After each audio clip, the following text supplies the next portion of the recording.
Well, 5 years into the start of Obamacare, the success stories are piling up. More than 16 million previously uninsured people now have coverage nationwide. And in New York alone, more than 2 million people have signed up for the state exchange. I want to bring in our guest here who can help put a face to this as well. Danielle Hallahan is a deputy director of the New York State of Health, and I appreciate the time here. Sometimes it feels like, I'm banging the drum on this. The easiest thing is to point out about the problems, not so much in New York, but nationally with the launch of the website. And people will talk about individual problems, legitimate ones albeit, and try to put that as emblematic of the entire thing. First, let's do the facts, then we'll do the stories. Factually, I mentioned a couple million people in New York, but it's actually saved more money than even the biggest supporters thought it would, right? That's right, and so yes, over 2.1 million people have enrolled through the New York State of Health over the last 2 years. And as far as costs go, the premiums have been reduced by more than half. So a large reason why we've seen the great enrollment that we have is that coverage is affordable to New Yorkers now. Premiums dropping by more than half, and then the financial assistance that is part of this Affordable Care Act.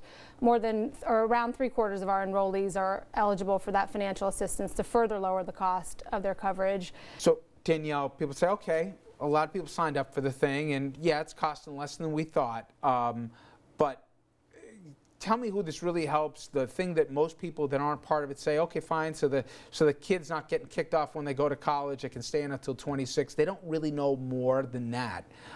Give examples, tangible examples that you've seen in the 5 years where it's actually impacted people's lives, which people get care now more than, I know 16 million, 2 million in New York, but who are these people and how have their lives changed for better or worse? Sure. So the law passed 5 years ago. We launched in October of 2013, so we're 2 years in roughly.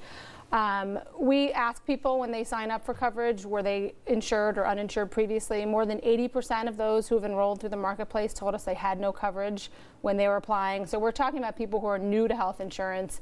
And I think largely it's giving them peace of mind for themselves, for their children. We have a few examples of individuals who talked about their experiences with the marketplace. They finally were able to buy coverage for themselves and their children. That gives them tremendous peace of mind. You have other examples of people who have gone through a divorce. They lost their coverage as a result of the divorce. Now they're able to buy insurance on their own.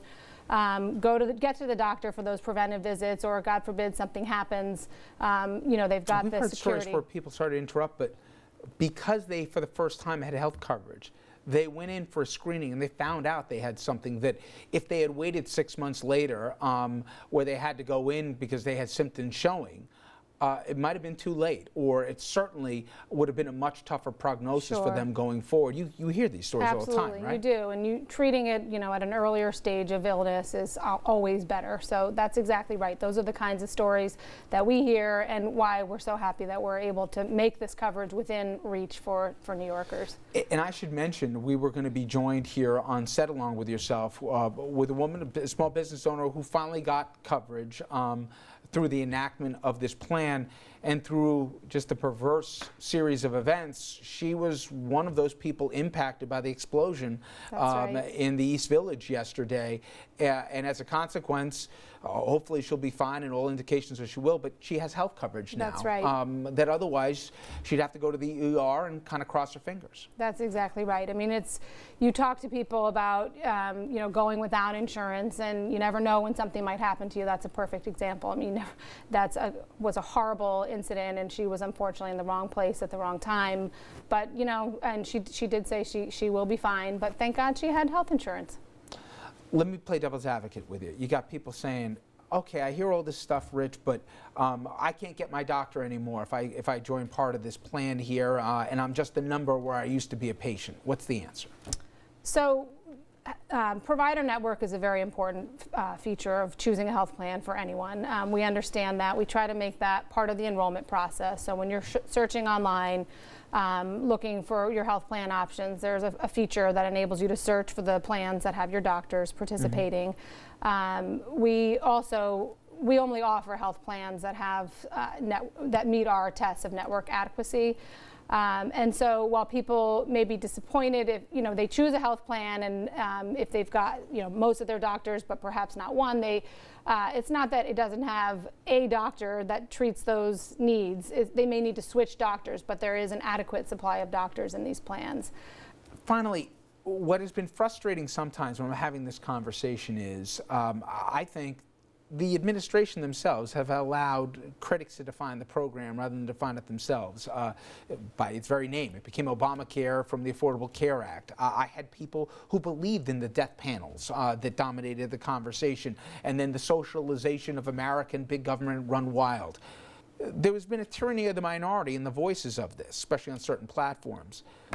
In retrospect, do you think we wouldn't be 5 years later in the situation where finally people are coming around, even in my line of work, if there was more pushback from those who initiated from the jump?